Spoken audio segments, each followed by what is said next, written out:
All right, shall we? Let's All do right. it. What's up, guys? Welcome to One Realm Podcast. I'm your host, Diego, alongside my co host, Thomas. What's up? And we've been sitting for about 15 minutes because we both thought the other one was in the middle of something and we were waiting for the other one to say that they were ready.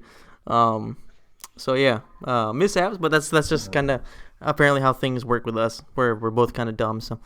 Especially, I Yeah. guess it's technically my fault because I had to go to the bathroom and I said, anyway, whatever. It's a whole thing. But regardless, we're here to talk about MK1.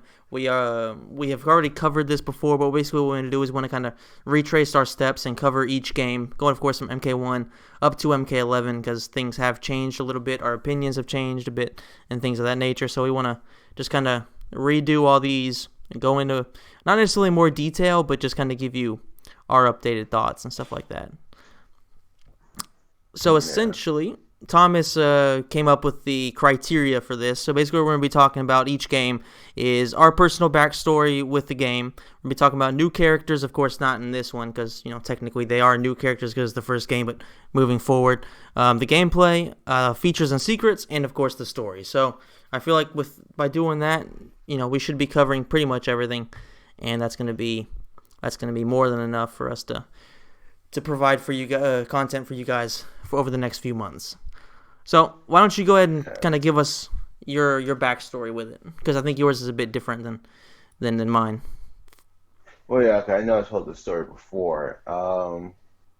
For me, like I said, when it comes to like backstory wise, the very first time I played Mortal Kombat 1 was either one or two ways. The first way was um, it was my birthday, and this is 2006 because no, not 2006, 2004 because Deception already have been out, and summertime. I know that we're pretty much getting our asses handed to us trying to kill Onaga still, which is just part of the game at that point. Like, but all that being said, though, um, my mom bought me. My birthday's in July, so my mom bought me the little handheld controller with that you pretty much had. So it was a Mortal Kombat controller, and it has like the yellow and white cables for the composite cables. Wait, no, composite or component. Yeah, composite. Yeah, no, component, Yeah, component. yeah, Yeah, the component. yellow, white, and I red. worked Yeah. at yeah, I worked at DirecTV for a year, and I can't remember which one's which still. But so I had that, and all you do is just plug the remote to the TV, and you get to play Mortal Kombat 1. So that was the first. That's probably like the first time I remember playing the game. The second time um would be back when probably like a year or two. It might have been earlier, it might have been later, but um, my granddad parents were like breed or dog breeders, and when we would sell the dogs at the flea market, when all that being done, they flea market you can buy pretty much anything. You can buy clothes, you can buy fruit, you can buy old video games. And I saw some kids playing Mortal Kombat on the like Game Boy Color, and I was just like, saw like, how much for that? Mind you, before this, my granddad gave me and my sister $10 to share. Well, you don't give a third grader $10, and you don't, especially you don't tell them to share it either.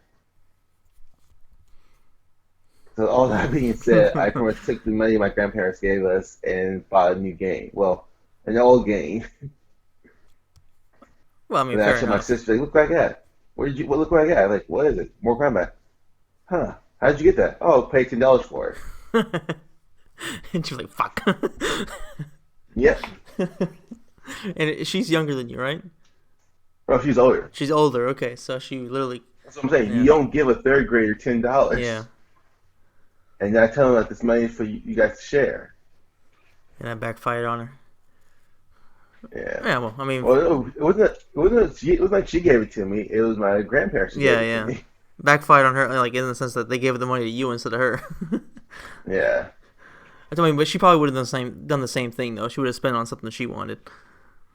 No, she was actually shared. You She think was a good so? sister. Don't get me wrong. Oh wow, so all right, so that's a special. But it's like I felt bad. It's like, but that's why I tell people all the time. Like, I will do almost anything for Mortal Kombat.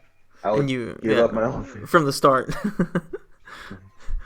Yeah, I've never actually played it on a Game Boy. I've seen it and it looked like absolute garbage. But how was it? Like, do you still have it? No, Mm, I wish I did. yeah, those things. I I don't. mean, I it wouldn't be don't. worth nothing, but it would have been Yeah, nice to just have. about to say I don't think they're really worth much, but still, just for memories. When you like when you can get like you can find certain games and they get looks like to be like not worthless, priceless. That's the word. Yeah, that's for sure. A prime example for that though would be like, for example, MK4 machine, the arcade towers. Yeah. Okay, so you can find MK1, 2, and maybe even 3 for a cheap price. Like I say cheap, I mean like 500 or less. Every time I see an MK4 one, they always want like 2 grand for it. They probably made That's less of them, and they're probably because it was also well, that's the from last. home. Yeah, That's the last yeah, arcade tower Mortal Kombat did too. yeah. That's for sure. So yeah. As for me, I mean, like I don't personally remember my first time playing it because um, I'm from '94. The game had already been out for a couple of years, and I played it as a little kid because my dad was a he was a he doesn't play as much now. He pretty much only plays FIFA nowadays. But back in the day, he would play pretty much anything, especially like anything that's like a shooter or something like that, racing, anything. So Mortal Kombat was something he played a bit, and of course I had in my household. But I don't remember that necessarily. What I do remember is um, when I was slightly older, like 4 or 5 or something like that, the only way my mom could get me to eat was by feeding me when I played Mortal Kombat. So I had to be killing people, or I probably wasn't doing fatalities, but I was definitely getting fatalitied. So I was watching decapitations while eating, and that was pretty much the only way to to get me to eat. Itchy. So that's my earliest personal memory. First step of a serial killer. Yeah, I haven't killed anybody yet, allegedly anyway. So I guess that's besides the point. But yeah, that's my What earliest you do on this memory. side of the world is not your concern. Exactly. um, but I mean, other than that, I mean, of course, like as an adult, I guess I played it a lot with the arcade collection. So that's kind of where I got most of my actual experience with it, as opposed to as a little kid where you don't necessarily understand exactly what you're doing.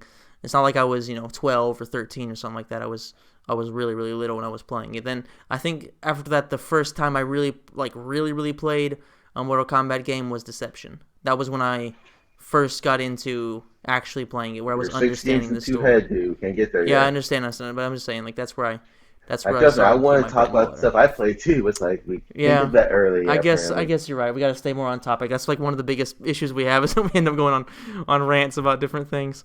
But we'll definitely try to stay on topic. Fair enough. We got to keep each other in check. So that's kind of our backstory. I guess we can go I into. will.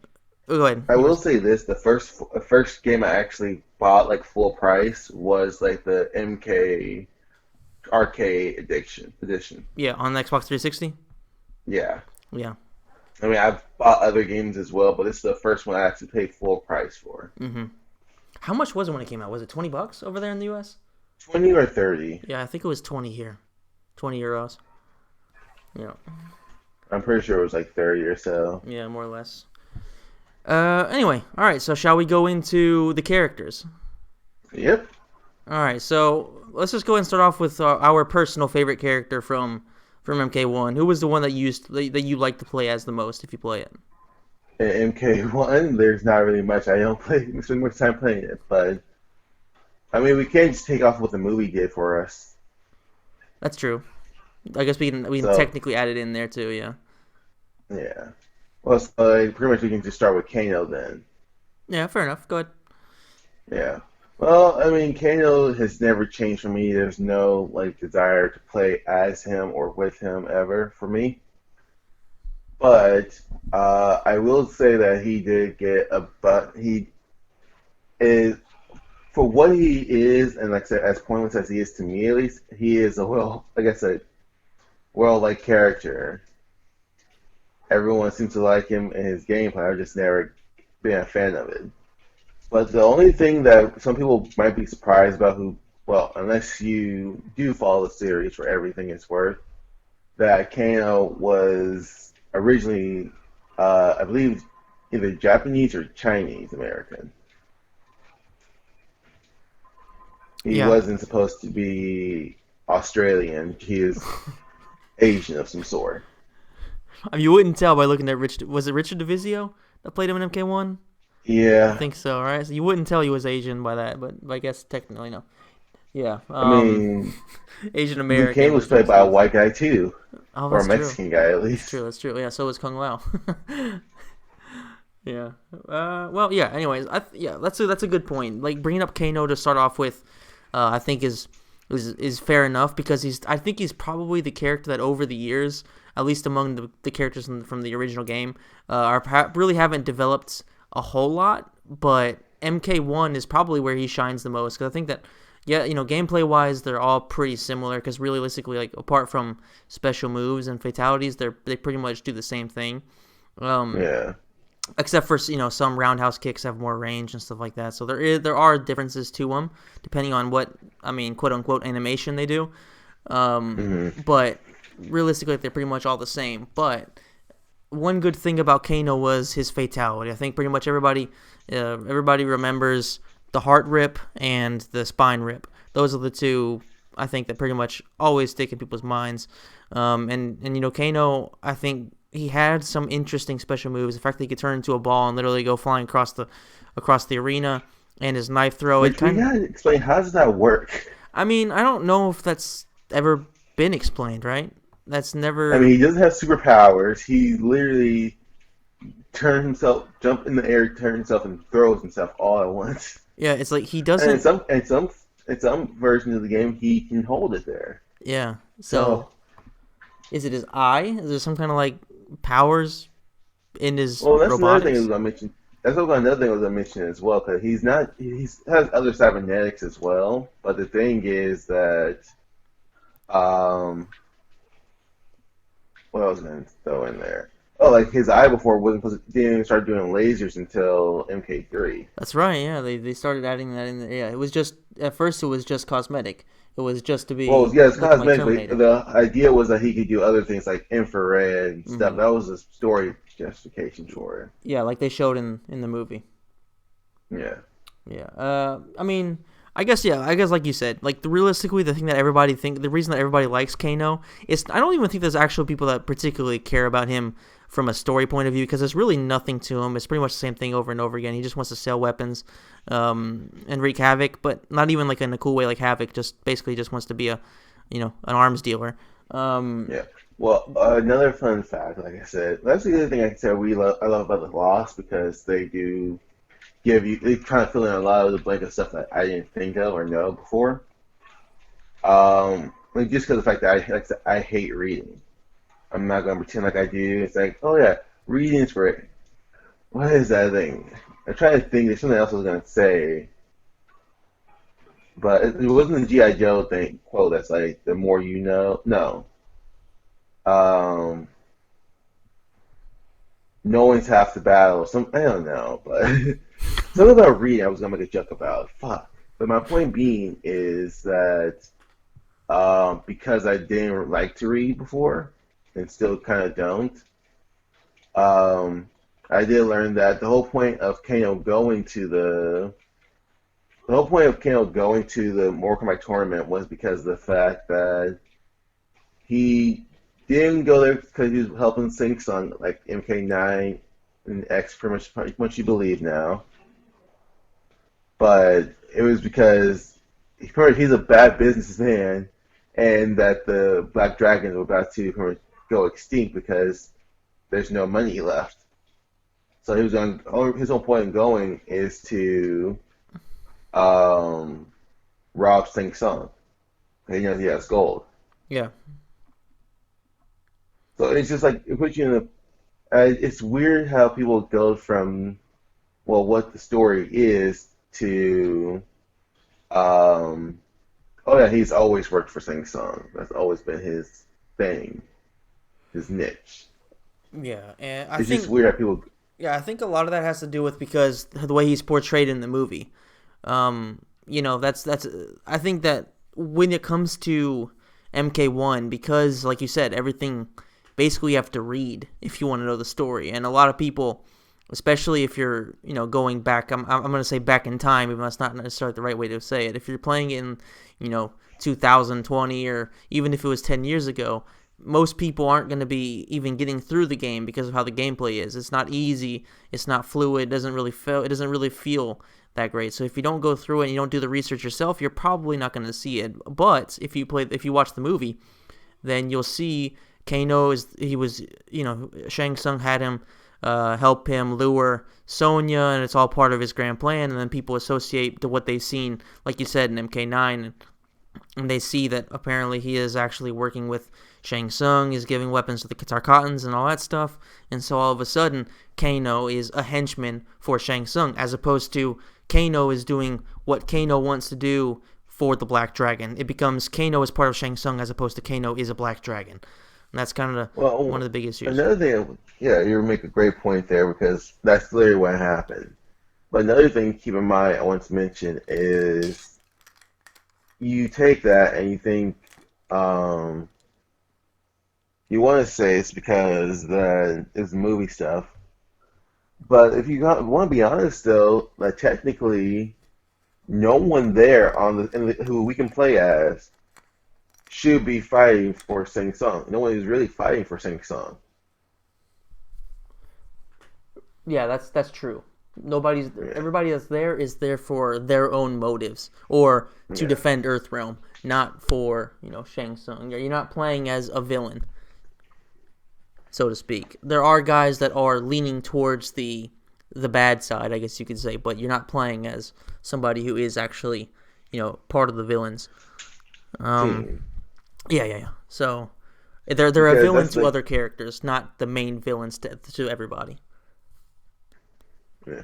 Well, because like I said, and you make a good point that because that's still technically, um, that's so I guess since he does have like a counterpart, I was gonna say we can just go through the Mortal Kombat theme song list, but he does have an actual counterpart, which is Sonya.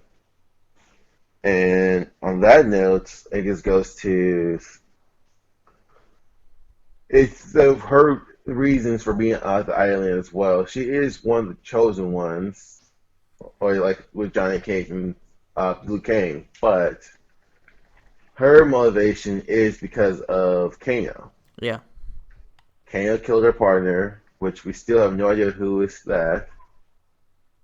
And then after all that's being said and done, um, what after all that's finally done with, she catches him, and now she's like, "All right, I'm fucking taking you down now," and follows him on a leaky ship to save and turn a ship to save the world. If you don't know that quote, it's from the movie.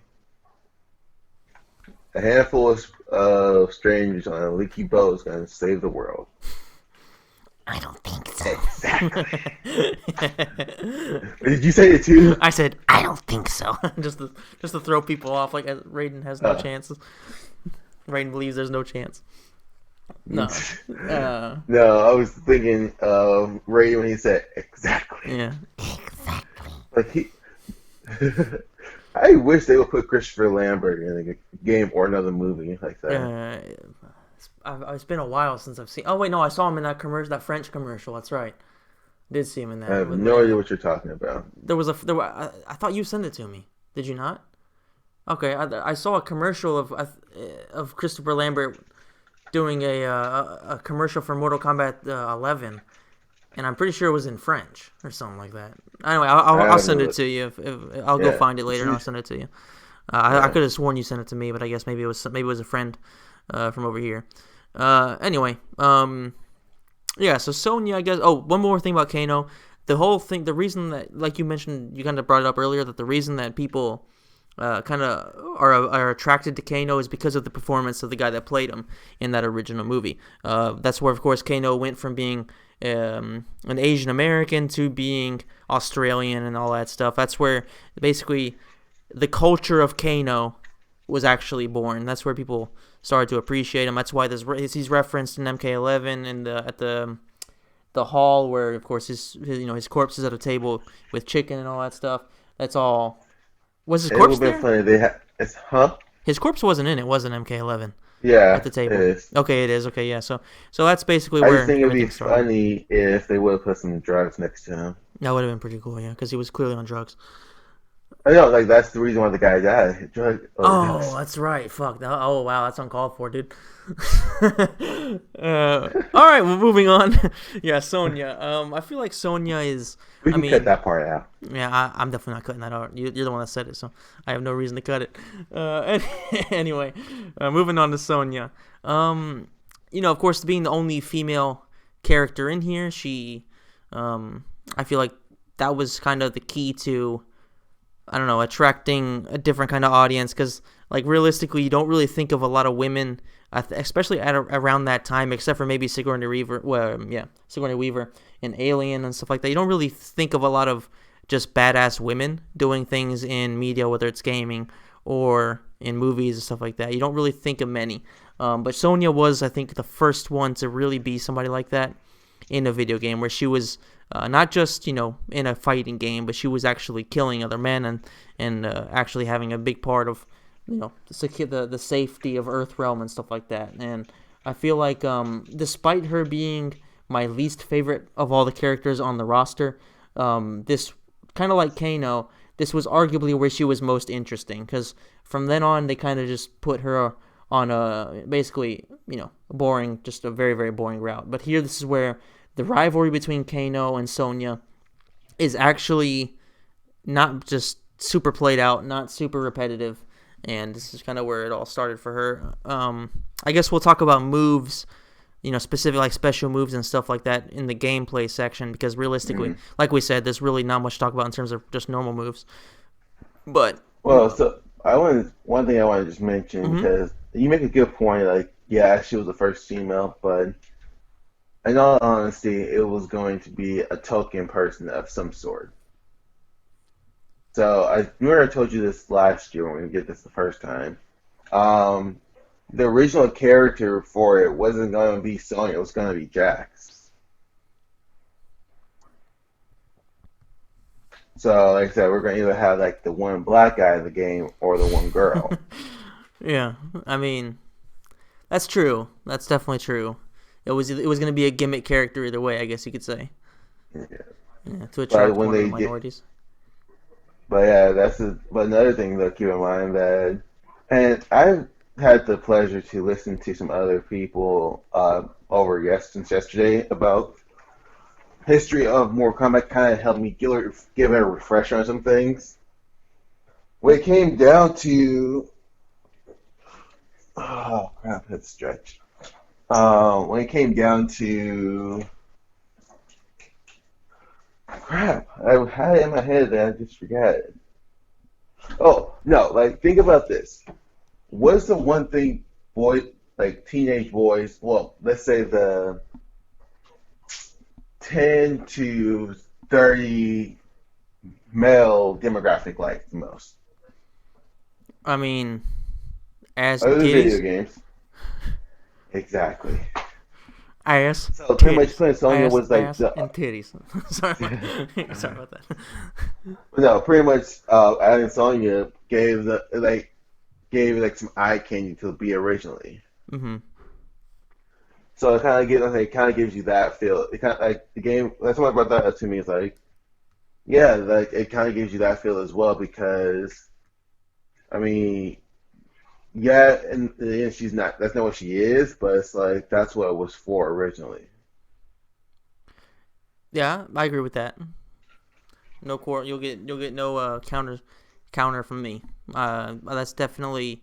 I mean, like, to be honest, like a lot of female characters were basically like that in a lot of video games for a long ass Yeah. time. I mean, if even in movies, like, for the most part, like, women are generally, like, you look at 007, for fuck's sake.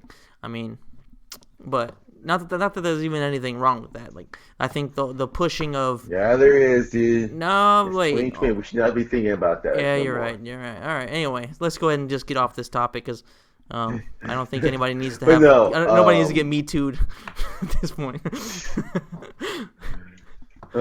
we're terrible people. Yes, but Great friends.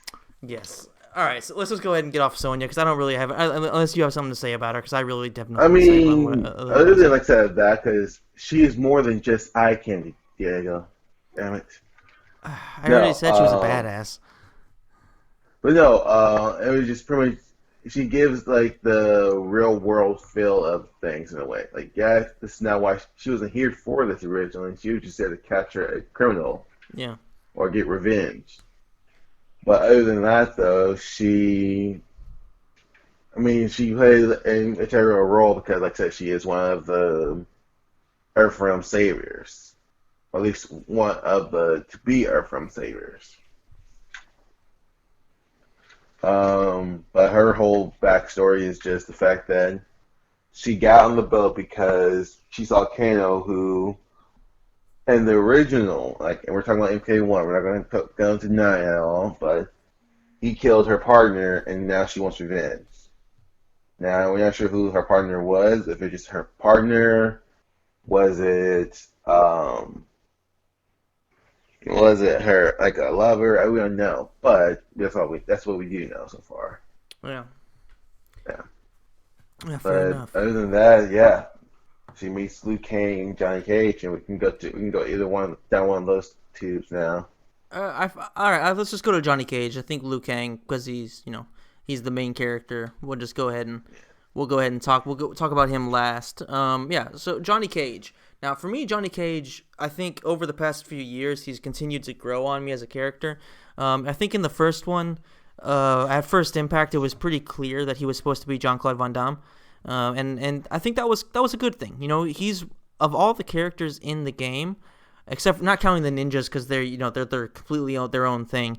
Um, I think he was definitely the the one that appealed to me the most. Why? Well, just because he looks like the action stars that we have been seeing. In the '90s, he was pretty much a '90s action star. That's exactly what he was. You know what I'm saying? Like he wasn't like Liu Kang, who was just basically Bruce Lee, with special fire attacks and stuff like that. He was his own.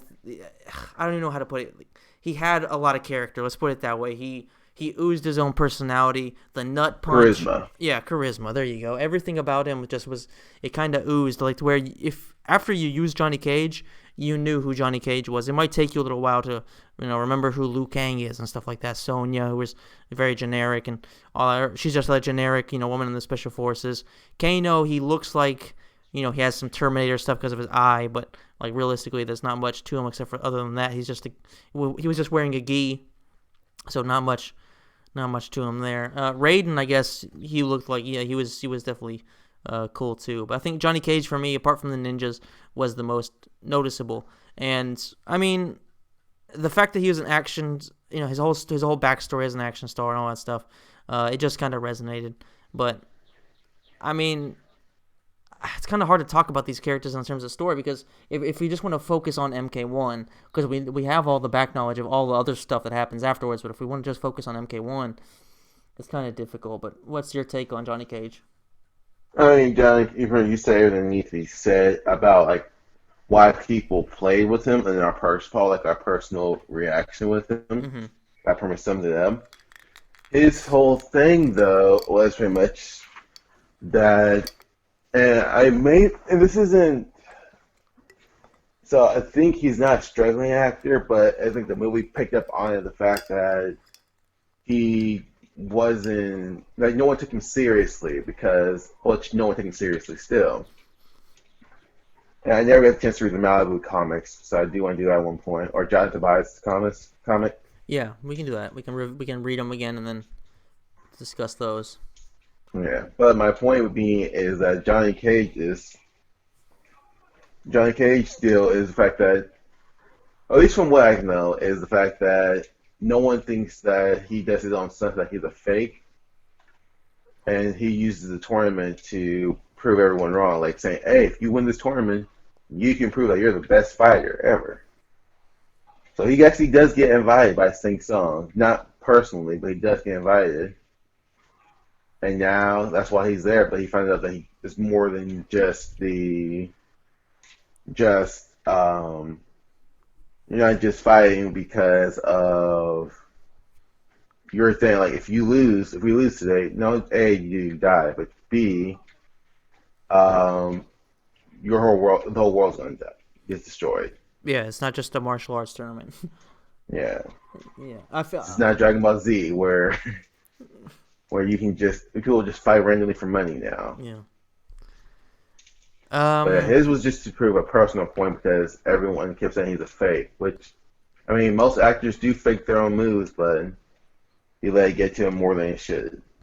Yeah, and once again, I think the best way to kind of like the MK1 movie, it's not a masterpiece. Like it's not this amazing movie, you know what I mean? It's a good movie, especially if you're a Mortal Kombat fan. If you're not a Mortal Kombat fan, it might not be as appealing as it is, but we'll defend it no matter what. But it is a good way for you to actually see represented on screen with actual lines, instead of having to read text what these characters are. Some characters in there, they have their backstory kind of modified, like Sonya going, Kano being a part of, working with Shang Tsung as opposed to, having his own motives and stuff like that. Like, there are some things changed, but Johnny Cage, and I think he was pretty much nailed perfectly. So, Johnny Cage on screen in that movie is exactly the kind of feel you get from Johnny Cage in MK1. I feel like if one day you have like you play MK1, then the next day you go watch the movie for the first time, I feel like, okay, yeah, you're gonna know that's Johnny Cage as soon as you see him, and you're gonna not just that, but based on his personality. Whereas a lot of these characters like Liu Kang, you don't really get a feel for what Liu Kang is while playing the game. But we're gonna talk about that a little bit later on because I think they brought up something really, really, really important to notice in the Lost when they talked about Liu Kang. But moving on from Johnny Cage, let's go ahead and talk about Raiden. I think Yeah, Raiden is. I feel like he was probably in terms of potential. comparison. Yeah, no, just in terms of potential, I think Raiden in MK1 was probably at the peak of what he was because from a story point of view, his whole purpose there wasn't to participate in the fighting. He wasn't, he was supposed to be a mentor. We saw that in MK. No. No. Okay. So, like I said, part of the thing is like you do have to read those bios, otherwise like I said, otherwise you're just going to pretty much be in the same spot. Um, so when it comes to Raiden, his thing was if you read his bio, it does say that his was trying to prove like the might. Pretty much, he wanted to like put these people and put Outworld in its place and show them the might of Earthrealm's gods. That's what it literally pretty much said. So he was fighting to prove that the gods have a blood. So pretty much like the equivalent of Zeus Mm. or Thor. Okay. Yeah. So in the first one, So that's right. Yeah. like the first game, yeah, it wasn't until like the next one when he takes into like a backseat role, like, Okay. hey, I'm just gonna be a mentor. Huh. Why do I not remember that? I don't know. I think another cast I know stuff like this now. Yeah. Another cast in history behind the warrior. Yeah. I mean, yeah. That's true. All right. Well, I guess I for some reason I completely blanked about that. But regardless, I mean, Well, I that's don't the know. thing too. Like I said, that's one thing you have to keep in mind. Like there was, uh, it was the very first game, and how else are you going to justify a god pretty much being at a fighting tournament for mortals? Yeah.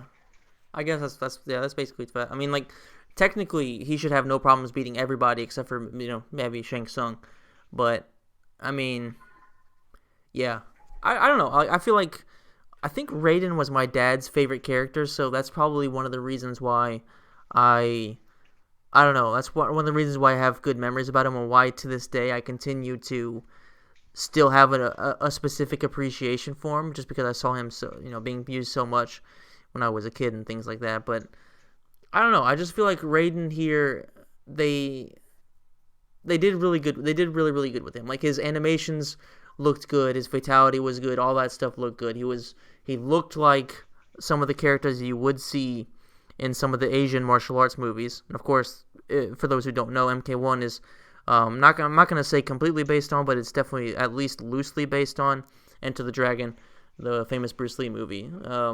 And yeah, so a lot of it comes from that. But Raiden, I think, was, I don't know, just in general, a really good character. And it was actually one of the more fun ones to actually play as, despite, like I said, everybody playing pretty similarly. I think one thing a lot of people like about Raiden was pretty much everyone had power, yeah. But other than Scorpion and Sub-Zero, well, yeah, everyone had that shoot power, never mind. I think he had like one of the most memorable powers though because of um, the Superman fly. Mm-hmm. And the all that stuff. Yeah. Well, think about it. You have a guy who pretty much flies across the screen. That's just hilarious. And is actually explained as opposed to Kano just like being in a ball and flying, Well, which no, actually he's makes literally, sense. yeah. Yep. Everything. It's not like it's literally like if you want like if they were going to redo it now and not say, oh, he's just a human, like it's like equivalent of like a spear at that point. Yeah. All right. So I guess we can go ahead Uh, and talk about Sub Zero and Scorpion kind of together because, of course, they are eternally going to be matched up together. They're eternally going to be associated with each other, and there's really not much they you will can do make about that that. fight happen no matter what. No matter what it is, no matter what game it is, no matter what media, it's going to happen. No matter what. I mean, And we saw it in MK11. yeah, exactly. Um, yeah, so basically, Scorpion and Sub Zero, their whole story. How about this? You go ahead and tell it this time. I've done enough of butchering stories because I'm just terrible at telling stuff like that. All right. It was a dark and stormy night, and Ooh. somehow in feudal Japan somehow. And yes, I'm talking about legacies. Please don't bring It up was in Legacy. the it was in the past, but also in the future somehow. Yes. No, before I get on to that, I do want to say like when just said that, it reminded me of like Family Guy's a Star Wars episode. Oh, I haven't seen that one in so long. But pretty much what it says at one point, like Star Wars thing is like long ago in a land far away or something like that. A long ago in a land far away. I don't know, but pretty much what Family Guy said on like the first episode is like long ago, but in the future somehow. Like, yep, that's because they It's have accurate. flying spaceships and everything, but it's like, oh yeah, he has a point. Um, but back to like semi-reality. No, I think people who did the story the best, honestly, is honest. I have to say is I was gonna say Defender of the Realm. Um, Journey. The journey begins, and hopefully we can say that the next one is done well as well. Yeah, hopefully. Yeah, but pretty much Scorpion and Sub Zero are from rival clans, and we're gonna go ahead and do the names. Do you want to do the names now, or do you want to wait to the deception where they kind of reveal that? I guess we can just wait until Deception. Keep All right, things, as they were in terms of as we discovered them. fair enough. All right, so Scorpion and Sub Zero are just two masked ninjas. What we know about Sub Zero at this point is that he's a part of a assassin clan. Now we don't know much about that clan. We just know that he's from there and he's there to kill. His clan is getting paid to kill Sing Song. So again, how is somebody who's getting paid to kill Sing Song working for Sing Song? Which is, yeah, that's, once again, that's down to the movie. Yeah. Oh yeah, I get that point, but it's like in general, like there's certain things that they did, and it's like, all right, we're gonna keep it this way. Like, but you didn't have to though, Yeah. because one of the biggest uh, plot holes that no one seems to want to answer is that if you're from Earth or around, you can't fight against your own realm. So, Well, yeah, that's true. We can't talk about something else until later on, until way later on. Yeah, fair enough. well, like the point I'm making though is like, for example, Boraicho. You ask Boraicho if he's such a great fighter, why didn't he fight for Earthrealm? He's Yeah, like, oh, because I am a native from Outworld. I would have to fight for Outworld. yeah. So why would Sub Zero be able to fight for Shang Tsung, which he actually Exactly. doesn't in the game? So, boom. In this case, he doesn't, but like Yeah, in general, I'm just making that yeah, point. yeah, But so yeah, he's his whole thing is to kill Shang Tsung, and he goes to the tournament. He sees a familiar face. Now, there's familiar face is Scorpion, a yellow ninja who is of the rival clan of the Lin Kuei. Now, as far as we know, at first he's alive, and there's nothing wrong with that. And just two rivals, I guess, just trying to get the same thing done. Well, apparently Sub-Zero killed Scorpion, and like any rational human being who's okay with defeat, Scorpion decides to make a deal and becomes Spectre and decides to wants to kill Sub Zero and anyone who gets in away from him and not kill Sub Zero. But yeah, I just want to say that the Journey Begins did the best, regardless of what you want to say about the animation of it. Um, I say they did it best because even then, Sing Sung is baiting Scorpion to kill the Earthrealm fighters. Like, if they kill Sub Zero before you do, you'll never find peace, and you'll be stuck as a Spectre forever, tormented in hell. mm-hmm. I mean, we'll find out what happened in years will come later, but it makes sense. Like, yeah, this is why he's the only semi-justified one to fight the other warriors. Yeah. Liu Kang, Sonya, etc., etc. I don't think I'm able to do anything here. I'm playing. So just so you guys know, I'm playing more Kombat Shaolin Monks while we're doing this. Yes. If Um, you hear screams in the background, it's not him torturing somebody, or it's literally just him playing Shaolin Monk. So don't call the police, yeah. please. Well, it's not me dying yet. It's just me going fucking insane because I think I'm supposed to do something at the stage, but later I think I'm supposed to run up the stairs. And yep, Yes. that's all I'm supposed to do. Just run up the stairs. I wasn't Boom. supposed to fight nobody. And I do this every single time as well. Yeah, yeah, I think that like from Scorpion and Sub Zero for me personally, I think this is probably the best piece of writing in the game, at least for what little writing there actually is, of course, to start off with. I think this is where the intrigue of rivalries and stuff like that really starts. Because, I mean, yeah, Kano and Sonya, they're connected, but at the same time, it's not quite as appealing as two ninjas of rival clans, you know what I mean? So I just feel like that's where the intrigue really started. And one thing that there is to be kind of noticed about this game is basically they're all connected in pairs. So Liu Kang and Raiden are connected because Liu Kang is the chosen one, selected by Raiden to go and take on Shang Tsung. Johnny Cage is the only one that's not really. That's a retcon. That is a retcon, but still, I mean, it is what it is. Um, It's, in this it's part of the game, it's not MK9. official. It's not Yeah, that's official. true. Yeah, fair enough. Yeah, see, that's the problem. It's hard to separate the two from, or sorry, I the know. the new All right, so we'll get into knowledge. details and then we get to the actual story. Yeah, yeah, yeah, Um, but no, of course, the whole thing is that we can fill the blanks of that later. Like I said, we're just gonna try to get the characters down real quick. uh huh, But what I was gonna say though is that when it came down to um, Scorpion and Sub Zero. Scorpion is literally only there so he can kill Sub Zero. Yes. Everything Pretty else much. is second line.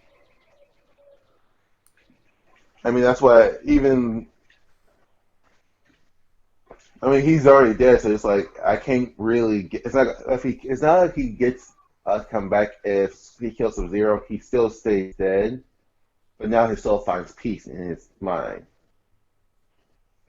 So everything else is separate because even from the new movie, it seems like they're coming out with that he's literally just there to focus on.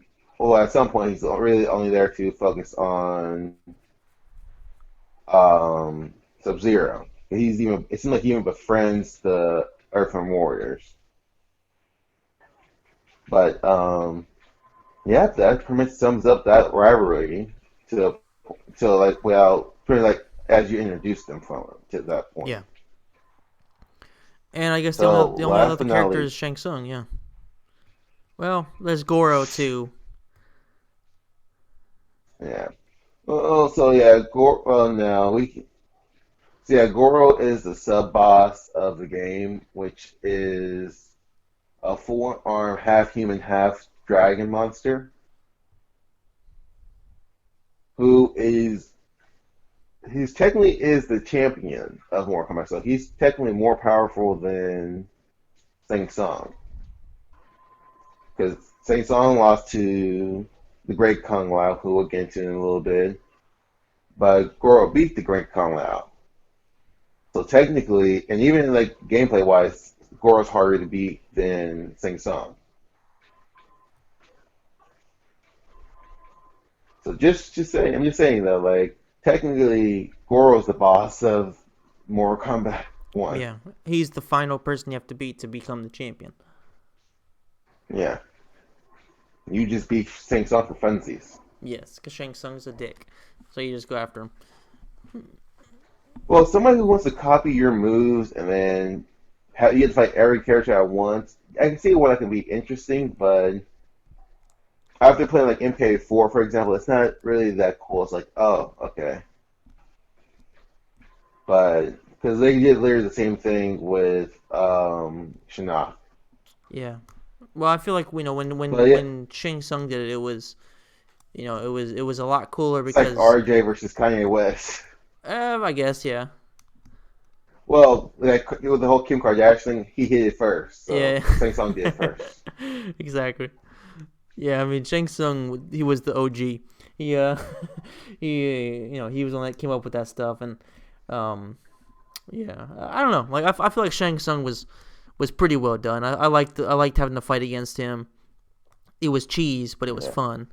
I think it was intense. So I feel like it was definitely better than it was. Now I've taken into consideration I've never played MK4. To this day, I've never played MK4. So I couldn't really comment too much about fighting against Shinnok. But yeah, I don't know. Shang Tsung Well, was always a good one for me. yeah. No. But champion of Mortal Kombat, but he's the sub boss. And before you fight him, you have to fight. As you fight him, you have to fight Sing Song, who's just like I said. He's the boss. He's the tournament master, pretty much. And I think we're just ending right there because there's not really much to go off of at that point. Just that he's, Yeah. yeah, Just one other thing. The tournament takes place on Shang Tsung's private island, which is in between Earthrealm and yeah, Outworld. That's pretty much all that has to be. That's kind of all that has to be said. Other yeah. than that, so shall we go ahead and move on to the Liu gameplay? Kang. Oh, sorry, Liu We Kang. I never forgot. talked about Duh, Liu Kang. oh my god, I forgot about Luke. That's how boring he is. I That's the thing. When completely you said forgot about Sing him. Song, Yeah, my bad. All right, go ahead and talk I about Liu because Kang. that's the thing. I mean, I will agree with you because, like you said, we both listened to that Liu Kang retrospective where it's like his character is interesting, but it's like you have to. It's the equivalent like the Red Ranger. Like there's no struggle. They're gonna win. It's a Luke Skywalker Yeah, almost. he's the goat, and that's just it. Yeah, and it's like Fighting wise. he's the one who must. Yes. Technically, he must win. Yeah. Just saying. Yeah. Reference And you know to exactly what I'm talking about. reference to something. Yeah. Reference to garbage. Yeah. Let's not bring it up. Let's not go But there. no, I never said I was a good person. You know this. Yes. But no, yeah, Liu Kang is a pacifist monk that is technically, not technically, he comes from, uh, I'm trying to think, this is hard to, like, really explain. We both watched the same retrospective, but it's like, man, going off of Liu Kang, it's not really much to go off of here. Yeah. But, It's just hard to. It's hard to, especially because we have so many details that come from later games and retcons and stuff like that. It's hard to, in your mind, just kind of differentiate everything, and not go talk about more than we knew at this point. Because our whole purpose for this is yeah, to retell, or not really retell, but re-explore Mortal Kombat as if we're playing it for the first time, and for the reacting very to, first yeah. time. So going off of what knowledge we have off of playing it for the first time too. And So it's not pretty much easy. we're like acting like we're explaining the game for versions of Mortal Kombat. Exactly. Only instead of starting off with new stuff, you start off with the old stuff, as if it's 1992. We were both See, I not think you born. said. I think I said. I'm believing you think I said version. I mean virgin. Virgin, yes, Yeah. yes. Okay. Um, now that we're set, now you guys know that. Yeah, that's kind of why it's kind of difficult for us. Um, Yeah. but yeah, like Liu People who've Kang. been playing the game for almost 20 years, it's kind of hard to Yeah, uh, keep back stuff you want to talk about, or like your best moments of this character when it's just I don't know. kind of act But like you like don't I said, know when it it. comes to Liu Kang, Yeah, yeah, Liu Kang pretty much he is he pretty much people look at him as a Bruce Lee knockoff, and that is true. But he is also the out of everyone there. He is the best fighter there. Now, granted, when we get to fatalities as well, he does have the one of the worst fatalities, but it's kind of he is like more of like a subtle characteristic. He's a pacifist. He doesn't believe in killing, and you kind of realize that he's not like the others. Like Johnny Cage is a actor who wants to prove that he's the real deal, and I think that's why you can blame like see why his fatality is just a regular uppercut. yeah, Sonya is special forces, so she's used to killing people, army wise. Sub Zero loves to just kill people. He's an insane bastard. I won't get into details on that on later dates, but um, and you have Kano who's a criminal, and Raiden who's a god. So it makes sense why everyone else kills, but he's the only one who doesn't believe in killing, which is, it does say a lot about him too. Don't get me wrong, but not enough that seems to be interesting because literally everyone believes that he's the most boring character at first. But he is the mainstay of Mortal Kombat. He is the Luke Skywalker, the Red Ranger, the John Cena of Mortal Kombat. he's the Hulk eternal baby Hogan. No, face. exactly. Or at least people see him as the eternal babyface. Yeah.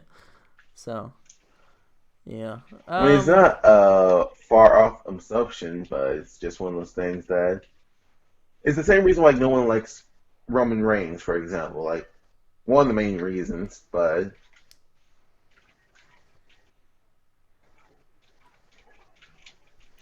it's like one of the main reasons because of the fact that no one wants Vince McMahon won't make him a heel, so it's like you don't see more of this character. You just see the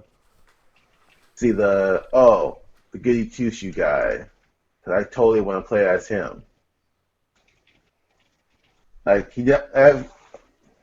if you play Mortal Kombat, if you play the original Mortal Kombat, who's the first character you're going to in order? That's it. um, Who's the character you're going to in order? for me personally, let's see. Number one was Scorpion. Number two was Sub Zero. Number three was Johnny Cage. Number four was Raiden. Number five was Liu Kang. Then Kano. Then Sonya. Just because Kano is. I mean, I guess maybe Kano technically above Liu Kang because he does look like he's got something to him, as opposed to Liu Kang just being a guy Yeah. wearing black pants. And then Sonya just, I mean, not to be Exactly sexist, that but though. I don't particularly care about, being a woman. Pause. Yeah. Yeah. Yeah, but I But think no, that's it. fair That's enough. He's one of the most boring for ones. being Yes. 1992. It makes sense though. Yeah. Um, but yeah, after all that's being said and done, Liu Kang was literally not bottom tier move wise at all, but he's like character wise when you look at him, like he's nothing appealing, just Asian slash white guy with black pants. Well, I mean, he's just really bland. He's just your average guy. He Yeah, looks like he's just your average guy, and from a superficial point of view, he's just your average guy, looking guy who wins, and he's destined to win. Well, not destined to win, but he's guaranteed to win basically. So, I mean, yeah, that's basically it. So there's really nothing too appealing to him. But I guess we can go ahead and kind yeah. of take this opportunity to kind of just go on to the gameplay. And like I said, it'll basically only be about special moves and fatalities because gameplay for everybody is pretty much identical. Like What are you talking about? They have the whole combo system where fuck you yeah, just man. keep pressing the high punch button over and over and over and over and over and over again. And then you can go with um a trip just to And mix it then up you every can once in a change while. it up with like a Yeah. block maybe. Yeah, dude. Epic. No, but in And all then seriousness, I was gonna say, no. but yeah, Yeah, I was just gonna say, in all seriousness, like no, Liu Kang's fatality, is pretty much the best way you can kind of understand his character. And they were talking about this in the Lost, and I think, one thing, guys, just to mention, we bring them up a lot. The guys in the Nethercast, and in particular the Lost, I think are both of our favorites to listen to, because if your whole thing is the lore, if you care more about the lore than the gameplay, that's the thing to go listen to. So I'll leave a link in the description. But if you're listening to this, then you probably are guaranteed to have already listened to the Lost before, or at least the listen to Nethercast. them. Yeah, there's no, I don't think Yeah, there's you any know way who they you are. find us without finding them. So, um, Yeah. yeah. But anyway, Well, go listen to that because too. but yeah, Liu Kang literally just looks as like he's for example he is oatmeal raisin almost when it Basically, comes to anything. super Like bland. Yeah, I mean, yeah, he might looks cool because he's like the Bruce Lee looking guy, but he's also bland. But it's like chocolate chip versus raisin. Like it looks cool, but at first glance, like you see that's raisin, like I don't want it really.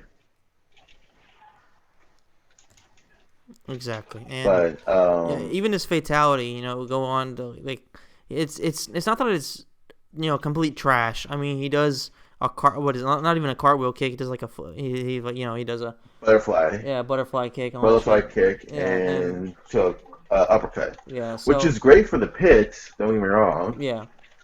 But other than that, But it's it's just kind like of for everyone, trash. for example, everyone else there when they do their fatalities, the whole screen turns black, and it pretty much like tell you like, oh, this doesn't happen. No, with them, it's just, um, oh, I'm going to do a quick move, real quick. Like it looks like a brand new special move, if anything, and then it says fatality. Like, well, like for his character, like it fit him perfect. Yeah, like at first glance, that's pretty boring. But then you figure like they brought. I never even thought about this until they mentioned on Lost. That's basically the representation of the fact that he is a pacifist and he refuses to kill, because the original thing behind Mortal Kombat was it wasn't a death match, it was a fight, and then whoever won the tournament, that would go towards either the safety or the destruction of a realm. And Liu Kang, he is refusing to go and follow Shang Tsung's rules, who is the one that changed the way it was, and he's showing that he is a pacifist and he refuses to kill. Whether or not that changes in the future, I guess we'll have to find out sometimes in the future when we discuss it. But as for now, Liu Kang is basically murder free. So that's kind of the best way you can get an actual feel for what Liu Kang is. So it doesn't really stick out, but if you dig deep to it, it does kind of make sense. But Yeah. moving on to, I guess, like we said, the most iconic of all the fatalities in MK1, it has to be the spine rip from Sub-Zero. Oh yeah. Well, think about it. Somebody is so strong that they can grab you by your neck, one of your very trying to think, one of your very loose muscles, and pull your whole spine out Yeah, that's from just lifting you up. that's a special person if he's able to do that. Hmm. Yeah, and I feel like that was probably like the one that's the one that everybody looks at and is like that might just be the most reproduced fatality ever too. Like I was playing MK11 earlier, and of course Frost has her version of it in this in MK11. We've seen it. I'm not gonna say a million times, but we've seen it a shit ton of times in different ways. And to be honest, like it's one that never gets old, no matter how many times they do it. And it's basically the thing that had the ESRB be invented and all that stuff. So it's not just iconic, it's not just badass, but it actually has historical meaning for video games in general. So it has to be the number one fatality in the game. Yeah. And then right after that, you gotta say Scorpion because he's the reason why he's the most noticeable as well. Well, no, not just Scorpion because Scorpion, yeah, is noticeable, but character-wise as well. Okay, so I guess like these all like shows who they really are. Yeah, Kind of like what we already said. So, 'cause, like, yeah, their moves is like an extension of who they are, but pretty much like but the fatality like more of a personal feel, like who this person really is.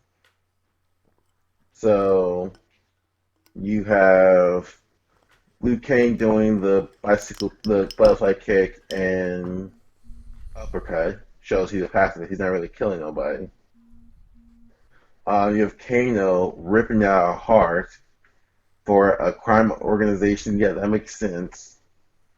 Sub Zero, who loves to just kill people for no freaking reason, ripping out whole spines.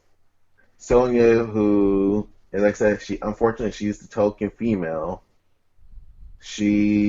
Hers is a kiss of fire.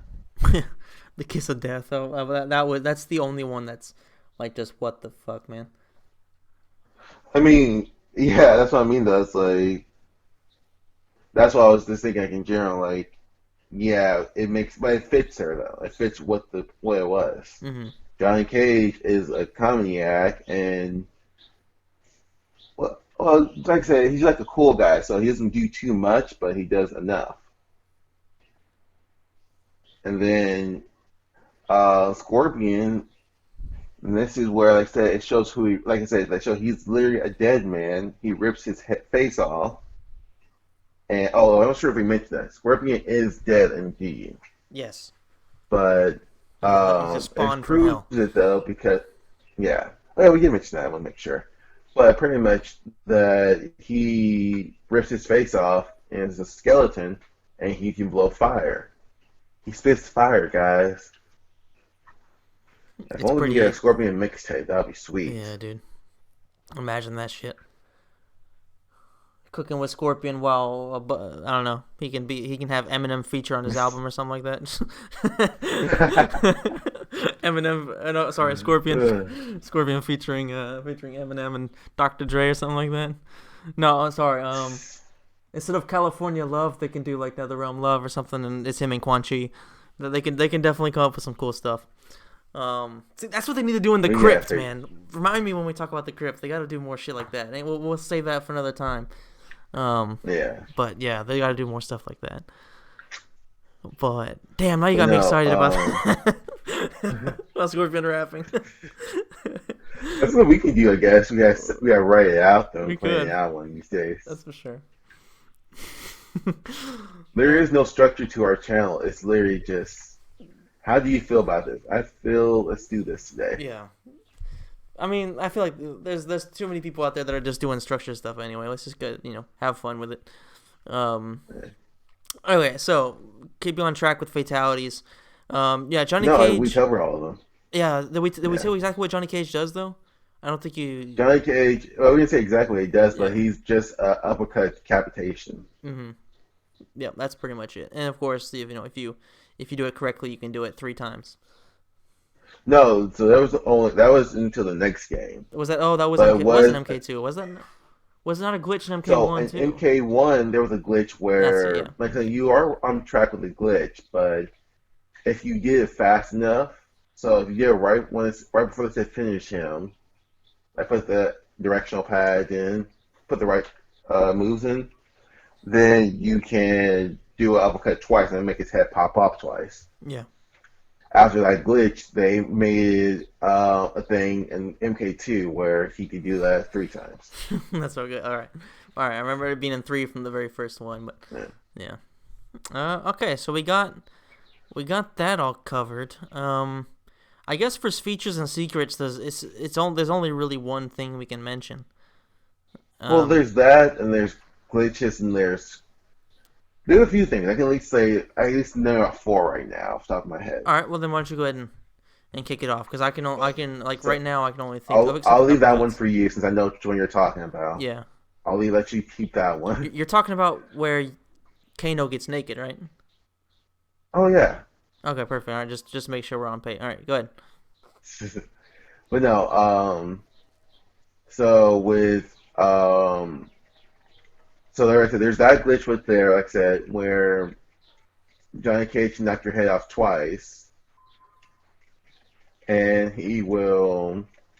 I will pretty much like if you do it fast enough, like you can do it twice. Same thing with Sub-Zero. There's one glitch with him, with if you do it to Raiden, if you do the input to Raiden as he's laying down before he gets back up, his body will stay blue, like as if it's a lightning, but his head will be normal. So I'll send you a picture of it so you can like post it inside of this. All right, sounds good. But pretty much it pretty much should be Raiden's body covered in lightning. Hmm. But um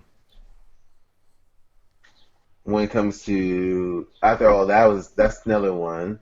The other thing was so the reason why a lot of people love Mortal Kombat for this. This isn't my specific reason, but a lot of people love Mortal Kombat because all the blood and the gore and stuff. Well, Nintendo didn't like that. Well, the world didn't like it. Therefore, Nintendo didn't like it. So they changed a bunch of the fatalities. The only person who was kid friendly had a kid friendly fatality was Liu Kang, as we mentioned already. So in the Sega Genesis, they put back the right fatalities, but there was no blood. So there's literally a thing you can put in the Sega Genesis to enter in what's called a blood code. Which I don't know, can't remember someone just told me what the steps were. I could go look it up right now, but I'm still playing more Kombat Shaolin Monks. But my point being is like there was all these other secrets that you had to go look for. And there was other characters like you people thought were mentioned, which I'll let you get onto that real quick. Yeah, basically, if you do a certain amount of things, in a certain amount of well, not in a certain amount of, but you have to do it. There are certain things you have to do, and you have the opportunity to take on Reptile. So the Reptile, things you had to do yes, were on the pit, no block on the pit. Something yes, had to fly across the stage, and also you have to do a fatality, and you can't block. yep, So not too much, just your basic thing to do in any video game, especially a fighting game. yeah, that's for sure. And you have to have an extreme amount of luck to be able to actually, be able to See, have the see opportunity to something try it. fly across the screen. Yeah, yeah. Yeah, What was it? Was it the witch that flies across the moon? it had to be at least something. It had to Yeah. be anything. Oh, it could be. That's right. All right. Yeah. Yeah, and you had the opportunity to take on Reptile, which was basically, a mix of Scorpion and Sub-Zero. and he was green instead of blue, which is why they call him Reptile. Or sorry, instead of blue or yellow, and they just call him Reptile. He was extremely I powerful. He think was extremely cheese. I told you how he came to be, right? You mean the The story of Reptile. Yeah, why don't you go ahead and tell it? Well, pretty much, Boone was in a drive-through. They were not crunch on time, but they were trying to think, well, maybe he could have one more character, but not have a lot of memory to make a whole brand new character. Like, well, we have these ninjas. We have blue. We have yellow. Blue plus yellow means green. Yeah, let's put this guy in the game. Call him Reptile. Now, granted, I told you as of probably a week ago that I hate um, people in the community sometimes because they can be stupid. And if you read some of the message boards, guys, you completely understand where I'm coming from. Because people are saying like when they play with Reptile that he should have his old moves. Guess what his old moves are? Here you go. Yeah, sorry, you were sorry. I blanked out for a second. I was thinking about dinner. I'm not gonna lie to you. I'm hungry too. It's Don't get me almost wrong. 8 here, so I'm getting hungry. Sorry. Go ahead. You were saying? No, I said like people in the community say they want Reptile's old moves back. Yeah. I mean, his moves were all Scorpion and Sub Zero. Exactly. Well, he's always been that way. Like, no, he is literally something. People don't really understand what the idea of a placeholder is. I realize Well, because even when I tell people, even if people not in the more current community, it's just like I say, I'm gonna put this as a placeholder, and then we'll figure out the rest. Like, okay.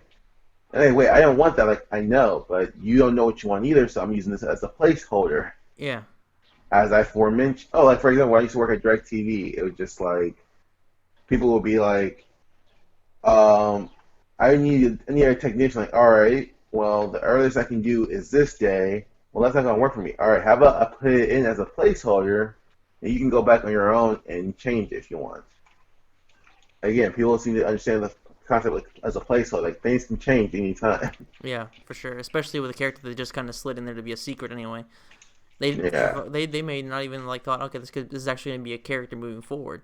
But then it caught on, people liked it, and they decided to add him in MK2. So Yeah. for all we know, he may even be in MK2 because of course we've never played MK2, so we don't know. Uh, Mm. yeah, I guess that's it when it comes to secrets. Yeah. Glitches, Yeah, I secrets, think we've pretty much covered everything. backstories on. Yeah, There's a couple of things. We'll just go in detail on the story soon. But one thing I would say as well is like the backstories on the game in general. So who people who don't know, the game wasn't even supposed to exist. Honestly, with the original idea for the game was to make a Job Claude Van Damme game and just have him pretty much like kind of like the Michael Jackson game where you just pretty much he's beating up people left and right. Well, he didn't want to be a part of the game, so they didn't make the game. Therefore, we got Mortal Kombat instead. Let's say, all right, let's make this a tournament based off of, like I said, Return of the Dragon. I'm not sure if that was that what it's called. Enter the Dragon. I, huh? Enter the Dragon. Uh, Never played seen it either. Yeah, I you didn't should watch a watch it. lot of movies growing up, It's or if not the best Bruce Lee movie, it's the second. but all that being said though and done, he I'm glad they came with what they came up with.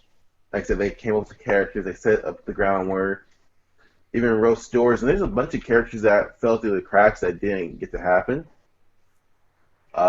Some like it's some alterations, certain characters, and I we'll get into details on that's the next game, of course, Yeah, but some characters were supposed to be in there that just didn't make the cut this first time just because they have enough memory for it.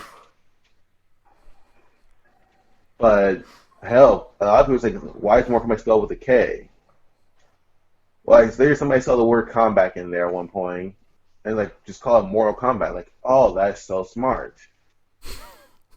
Then the K culture just started, and all of a sudden Oh everything's a no, K. that's the thing.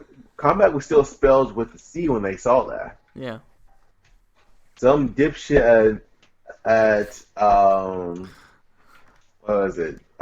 Midway literally is like, all right, just roll a K there to be funny, they're like, damn. and it's like, oh my god, that's such a great best idea I've ever heard of. Yeah, because it's a gimmick and it sticks in your head. Yeah. Yeah. I mean, it's not like they go into like every other character is like their name start with a C, that their name start with a K now. No, of course. We still have.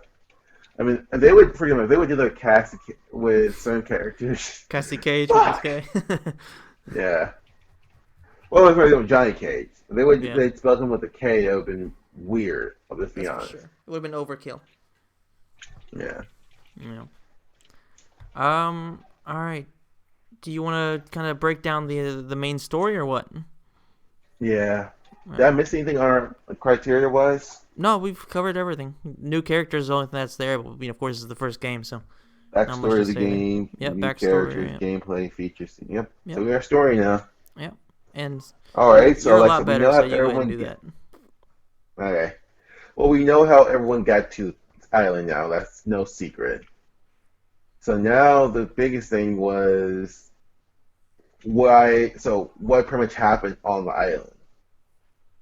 Well, that much is still a mystery to a bunch of us until we get a good cinematic version of it that we can accept. We have no idea what happens. What we can do is fill in the blank on certain things. So by that, what I mean is we know that Sonya did face that. We know that, like I said, the seven characters we talked about all fight for Earthrealm. Now it is retcon, so like even in the comics that Raiden is going to be a mentor to Liu Kang, so that it does work out for us. And we don't have to keep that. We don't have to keep that secret no more, I guess. But all that being said, though, the what was I gonna say?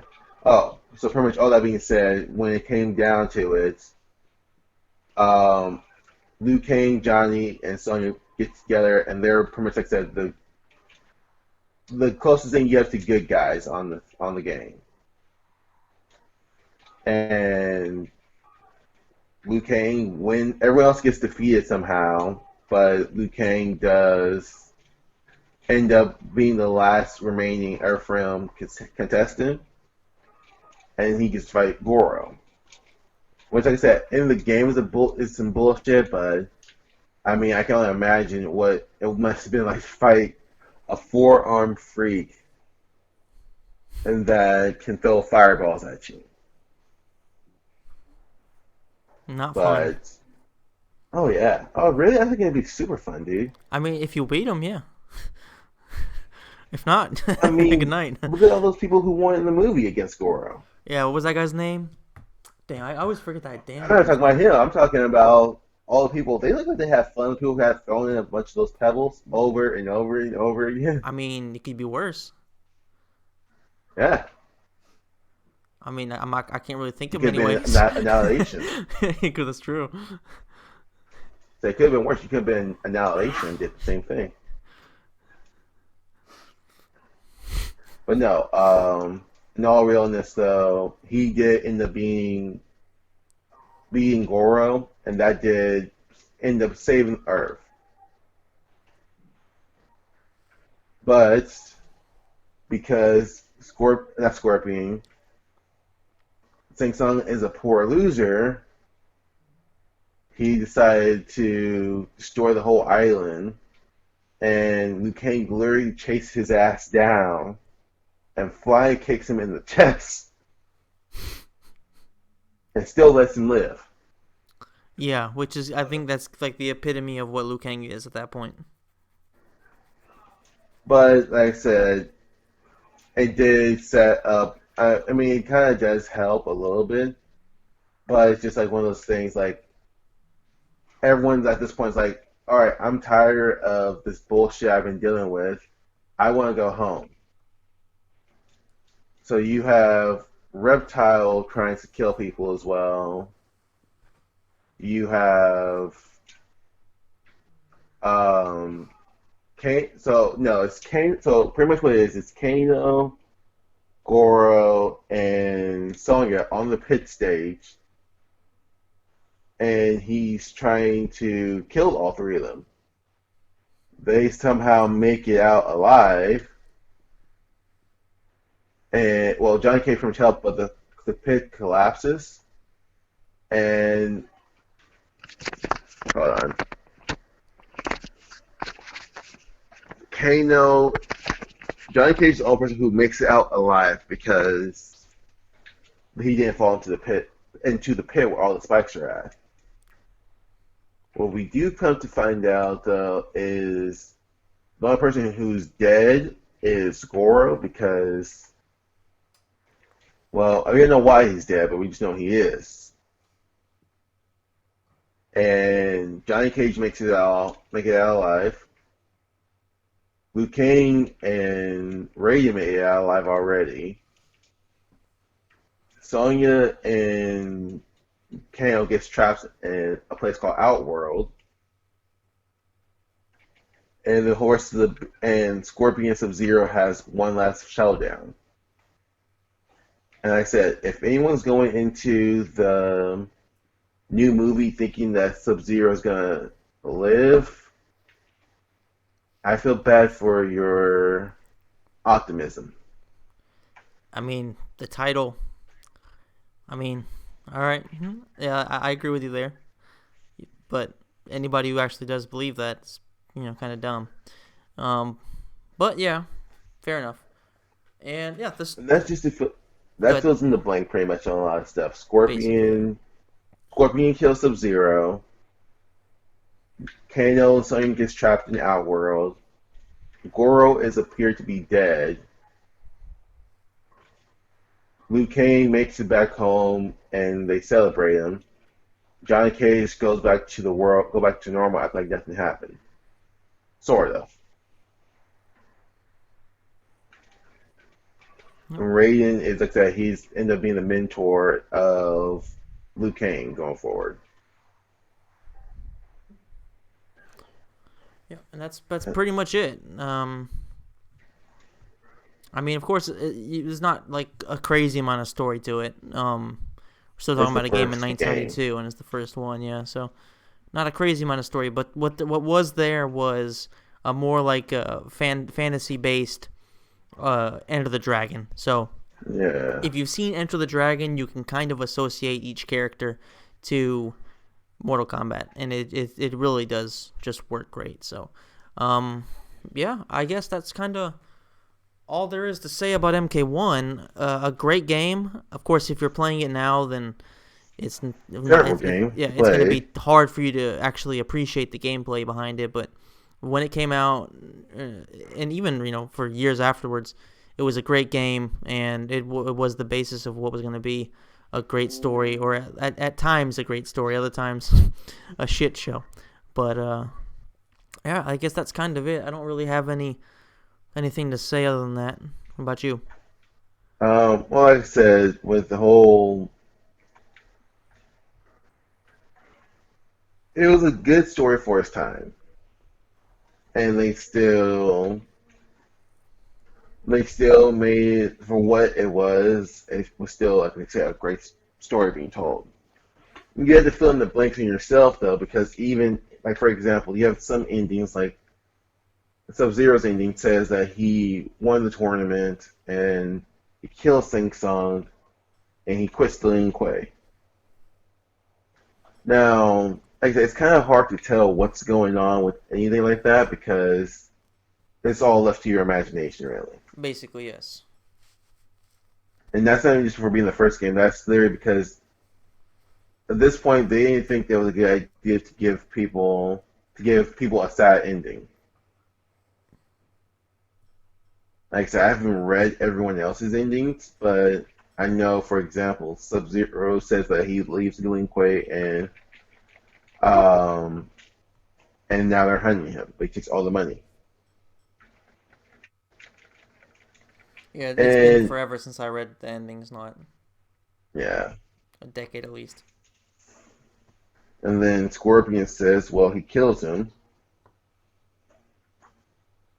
Kano steals all the money and remakes the Black Dragon and makes anarchy everywhere. Liu Kang is what's the canon ending because he's the one who does beat Goro and Sing Song and redeem and saves Earth from him because for we didn't mention this, I know this for sure. Outworld is already at not they had to win 10 consecutive uh, matches, tournaments to invade. Since theirs was number 9, if they would have everyone would have lost again, they would have been invaded. Yes. That was why it was, of course, that's what was at stake. Crucial. Yeah. Yep. Yep. Yeah, and I feel like there's really not much left to talk about, I feel like. Yeah. I mean, like I said, the next game. So, like I said, we're only going to talk about the new characters, like in details to them, because, like I said, we'll always talk about the story mode. Not story mode, but we'll always have like story sections of each game, and we'll fill in the blanks from like the last characters in the last game. Yeah, we'll extend on what happens with each character and all that stuff. Because moves wise and like special moves and fatality wise, this person all stays the same. Yeah, they are who There's they a are. few new ones. There's a bunch of ridiculous ones going forward, but it's hard to. We already how much like look at this recording real quick. I have no idea how long it's been. An hour and a half almost. So we spend like an hour and a half of recording, and we had to do like break down and re-explain each character again in every game. It takes a lot longer than even people probably want to re-listen to. Yeah, that's for sure. And it's an issue because, of course, our time difference. There's 6 hours between us right now, so it gets difficult. Yeah. But yeah, all right. I think it's good to be back talking about classic MKs.